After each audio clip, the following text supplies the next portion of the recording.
Hallo, mein Name ist Markus Günther von Togo Reisemobile und in dem heutigen Video zeige ich, wie wir in einem Purcell Road Cruiser Revolution uns vorstellen, wo der Fernseher hingehört, welche Sattanlage wir verwenden und wie man mit einem Alpine Navigationsgerät einen elektrischen Abwassertankschieber wunderbar mit überwachen kann. Das alles und viele weitere Details, zum Beispiel auch die neue Masse im fahrbereiten Zustand, zeige ich euch in diesem Video. Wir haben zu dem Fahrzeug schon ein erstes Video gemacht und damit ihr wisst, worum es geht, macht Chris euch jetzt einen Kurzzusammenschnitt der wichtigsten Szenen aus dem ersten Video, damit ihr mit dabei seid und wisst, was wir schon gesehen haben. Und dann sehen wir uns gleich im Fahrzeug wieder und gucken uns alle Details an. Viel Spaß! Wir haben hier ein Fahrzeug, 6,36 Meter ist er lang, 2,83 Meter ist er hoch und in der Breite ist er im Katalog mit 2,5 Meter angegeben. Das heißt, es ist ein stattliches Ausmaß und wir haben den Ducato oder wahlweise auch den Citroën Jumper als H3 Jumbo-Kasten, also das längste und größte, was es in dem Fiat Ducato Citroën Jumper Cosmos gibt. Wer jetzt von euch etwas mehr zuladen will, wir haben Kunden, die haben da ein Motorrad drin, wir haben viele Leute mit E-Bikes oder einfach Leute, die viel Stauraum brauchen, kann das Bett hochfahren. Das Charmante an diesem Bett ist, ihr könnt das auf jeder Höhe benutzen. Das hat da hinten zwei feste Laufschienen und dadurch, dass das hier wie an richtigen Anschnallern gelagert ist, kann das nicht runter. Das heißt, ihr könnt das in jeder Lage benutzen. Ja, der größte Aha-Effekt, wenn man in Road Cruiser Revolution oder auch in Road Cruiser XL einsteigt, ist, dass man hüpfen kann. Es wackelt alles vielleicht ein bisschen. Das Verwackeln ist in dem Fall nicht Chris, sondern meiner Gewichtsklasse zu schulden.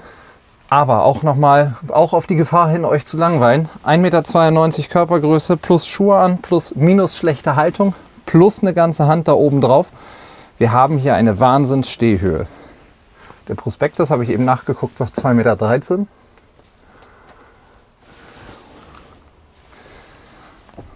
man das sehen? Ja, vielleicht. 2,13,6 Meter, ich kann es euch verraten.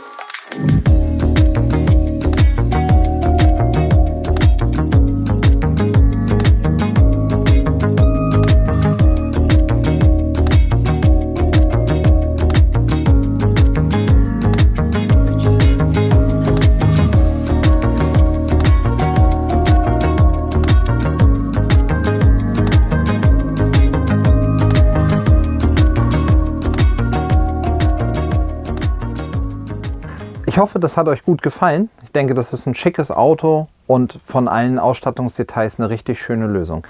Wenn ihr euren Road Cruiser Revolution anders konfigurieren wollt, können wir das natürlich gemeinsam gerne mit euch machen. Da haben wir viele Erfahrungswerte, auf die wir gemeinsam zurückgreifen können. Bevor wir mit dem Video richtig loslegen, denkt dran, hier unter dem Video Kanal abonnieren zu klicken, die Glocke zu aktivieren, dass ihr in Zukunft auch bei weiteren Videos informiert werdet, damit ihr alles, was euch interessiert, euch auch anschauen könnt. Ja, die Maße und Details haben wir in dem ersten Video bereits gezeigt, deswegen gucken wir uns heute vor allem die Sachen, die wir nachträglich eingebaut haben, mit an. Einmal haben wir den Wagen technisch unabhängiger gemacht, das heißt, er hat eine große Solaranlage mit drauf bekommen mit 110 Watt und damit haben wir mit 2 Bordbatterien, der Solaranlage und dem Ladebooster, den die D-Line Autos, wozu auch der Purcell Road Cruiser Revolution gehört, mit drin hat, einfach ein richtig schönes, rundes Paket. Wir haben zusätzlich in diesem Fahrzeug noch eine Dieselheizung mit drin. Das heißt, der Wagen ist auf absolute Unabhängigkeit getrimmt. Wenn ihr frei steht, lädt die Solaranlage, auf dem Campingplatz das Ladegerät und während der Fahrt der Ladebooster. Ist das Wetter schlecht, haben wir 2 große Batterien. Und um Gas muss ich mir überhaupt keine Gedanken machen, weil wir mit der Dieselheizung und dem Kompressorkühlschrank, den dieser Wagen drin hat, einfach total unabhängig sind. Und das macht einen, glaube ich, sehr, sehr frei in der gesamten Reisegestaltung. Wo die einzelnen Vor- und Nachteile zwischen Diesel- und Gasheizung sind, besprechen wir dann in Ruhe, weil da tatsächlich für jeden Nutzer die Vor- und Nachteile unterschiedlich sind. Und da muss man einfach abwägen, was für euch die beste Lösung ist. Ja, ich hatte ja im ersten Video angekündigt, dass der Wagen zum Beispiel noch ein TV-Gerät bekommt. Und wir haben jetzt hier zum Beispiel eine Tenhaft Sidetrack Vision eingebaut als Single-Anlage. Man trennt ja immer zwischen Single- und Twin-Anlagen. Das heißt, die Single-Anlage ist für ein TV-Gerät ausgelegt. Wenn ihr sagt, ich möchte gerne 2 Fernseher haben, dann kann man auch eine Twin-Anlage machen und ein zweites TV-Gerät anschließen, wo man dann unterschiedliche Programme gucken kann. Hier ist es tatsächlich so, dass wir den Fernseher auf einen Schwenkarm gelegt haben. Das heißt, man kann den rausziehen und man kann ihn auch, wenn man ihn benutzen will, rumschwenken und dann auch vom Bettbereich hinten nutzen.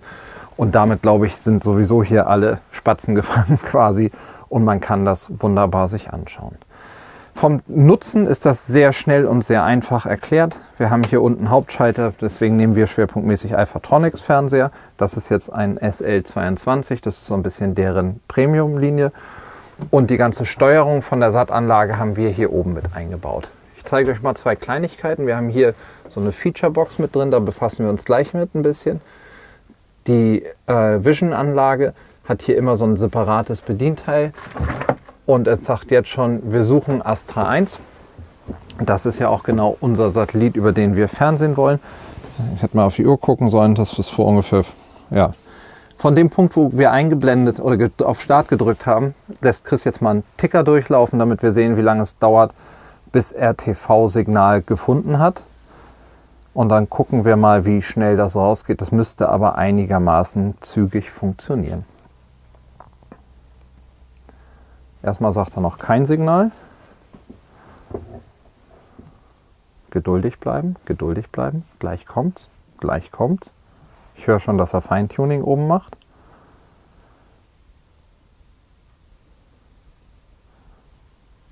Und jetzt spielen wir nochmal Jeopardy-Musik ein. Die, die, die, die, die, die, die. Und da ist schon das Fernsehbild. Wenn das eingeschaltet ist, dann könnt ihr über die normale Fernseherfernbedienung alles steuern. Der Fernseher hat gleichzeitig auch einen DVD-Player hier mit dabei. Wir haben einen CI-Slot, das heißt, ihr könnt auch Pay-TV und all solche Dinge mit reinpacken. Das, was ich ganz charmant finde, ist, dass wenn man so eine neue Anlage hat mit dieser, wie heißt das, Feature-Box, habt ihr von Tenhaft gibt es so eine kleine App, die kann man öffnen.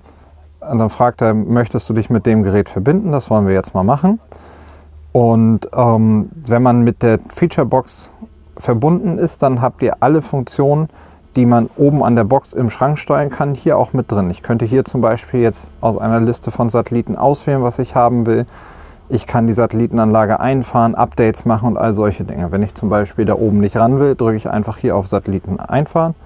Dann sagt er hier einfahren und dann ganz charmant gemacht, sieht man da oben, wie sich die Anlage zurückdreht und hat auch die reale Position. Und zack ist auch das Bild da weg. Vom Sitzen, glaube ich, ist der Fernsehplatz hier perfekt, um vom Fahrer- und Beifahrersitz gedreht zu gucken. Dadurch, dass ich das so ein bisschen in die Fahrzeugmitte bekomme, ist das ganz charmant gelöst. Wenn ich wirklich das von hinten will, ist das natürlich immer ein bisschen kompromissbehaftet, weil wir hier so ein paar verschiedene Interessen quasi mit drin haben. So, dass man von hinten, man sieht jetzt hier, man muss so ein bisschen diagonal gucken, weil wir an dem Kühlschrank nicht hundertprozentig vorbeikommen. Ich glaube, das ist aber sowieso, der Schwerpunkt wird immer sein, hier vorne zu gucken. Und wer sagt, für mich ist der Schwerpunkt im Fernsehen eher im Bettbereich, dann würden wir das TV-Gerät eher hinten auf der auf der Nasszellenwand hinten festmachen. Auch wenn man in der Sitzgruppe sitzt, stört das mit dem Fernseher überhaupt nicht, weil selbst wenn ich mich hier mit Schwung nach hinten lehne, dann bin ich weit weg von dem Fernseher. Also das passt von der Höhe perfekt zusammen. Ja, wir haben ja schon mal so ein bisschen angekündigt, der Road Cruiser Revolution ist dadurch, dass er ein hohes und langes Fahrzeug ist, sicher kein Leichtgewicht. Deswegen passt er auch so gut zu mir. Deswegen habe ich mir ein bisschen den Prospekt geschnappt, habe geguckt, was haben wir hier mit drin, wie ist dieser Wagen ausgestattet. Grundsätzlich muss man sagen, der Road Cruiser Revolution hat im Prospekt eine Masse im fahrbereiten Zustand von 3060 Kilo. Das ist ja schon eine ganze Menge. Ihr habt immer auf der Rückseite der Prospekte irgendwo einen kleinen Abschnitt, wo drin steht, wie diese Masse im fahrbereiten Zustand gemessen wird. Hier bei Pössl ist es zum Beispiel so, das heißt, wir haben 75 Kilo Fahrer mit drin, einen gefüllten Kraftstofftank und folgende Grundausstattung. Wassertank mit reduziertem Volumen, das sind bei Pössl 20 Liter. Eine gefüllte Alugasflasche, rechnerisch 15 Kilo, und eine Kabeltrommel, rechnerisch 4 Kilo. Das sind die Sachen, die in diesen 3060 Kilo schon drin sind. Das ist aber hier nur das Auto, wie es nackt aus dem Werk kommt. Wir haben jetzt hier einen Wagen, der hat Automatik mit drin. Der hat den 160 PS Motor. Wir haben hier den Alternativtisch mit drin. Wir haben eine Dieselheizung, ein großes Winterpaket, was Pössl zum Beispiel mit 15 Kilo angibt. Radiovorbereitung, den Unterfahrschutz, der aus Metall ist bei dem Wagen vorne, was auch nochmal 5-6 Kilo sind. also durchaus ein paar Dinge zusammen. Ab Werk haben wir hier eine Sonderausstattung im Gesamtgewicht von 60 Kilo. Das heißt, zu den 3060 Kilo haben wir schon 3120 Kilo. Dann haben wir dem Wagen aber ja auch noch das ein oder andere verpasst. Und da muss man sagen, unterm Strich ist das sogar der schwerere Teil der Sonderausstattung. Solaranlage ungefähr 12 Kilo, Sattanlage mit TV-Gerät haben wir als grobe Kalkulation 25 Kilo und eine Markise. Wir haben hier eine 4 Meter Markise dran, 35 Kilo auch nochmal mit drin. Und auch ein Navigationsgerät mit Rückfahrkamera, elektrischem Ablassventil für einen Abwassertank. Da kommt alles Gewicht zusammen, sodass wir unterm Strich nochmal 85 Kilo unsererseits in dem Fahrzeug versenkt haben. So kommen wir also zu einer Masse im fahrbereiten Zustand von 3205 Kilo. Das ist in Ordnung, aber nicht unendlich viel. Wenn man sich jetzt überlegt, wir haben 295 Kilo, die dann zu den 3,5 Tonnen zulässigen Gesamtgewicht Rest bleiben. Es ist ja einfach so, da steigt ein Beifahrer mit ein. Bleiben wir jetzt einfach mal bei den Normmenschen 75 Kilo, dann seid ihr schon bei 3280 Kilo. Dann muss ich ein bisschen was einpacken, dann habe ich das große elektrische Hubbett, wo ich ja auch tolle Fahrräder und solche Dinge drunter bringe. Das heißt, ich glaube schon, dass man klarkommt mit 3,5 Tonnen, aber man muss eben ein bisschen haushalten. Also da müsst ihr echt gucken, wo ihr gewichtsmäßig rauskommt. Aber das Dilemma habt ihr im Prinzip bei jedem Fahrzeug, wenn es groß wird, weil dann immer die Frage ist, verzichte ich auf Ausstattung oder verzichte ich auf Zuladung. Am Ende des Tages ist es eine Entscheidung, fahre ich zu schnell, wenn ich auflaste, oder fahre ich zu schwer, wenn ich bei 3,5 Tonnen bleibe. Da muss jeder für sich so ein bisschen den Mittelweg finden. Wir machen da aber eine genaue Abwägung mit euch, was für euch der richtige Weg wäre. Für mich ist ganz klar so, dass Kastenwagen, die Kernidee ist, dass ich schnell von A nach B komme, dass ich da unabhängig stehe.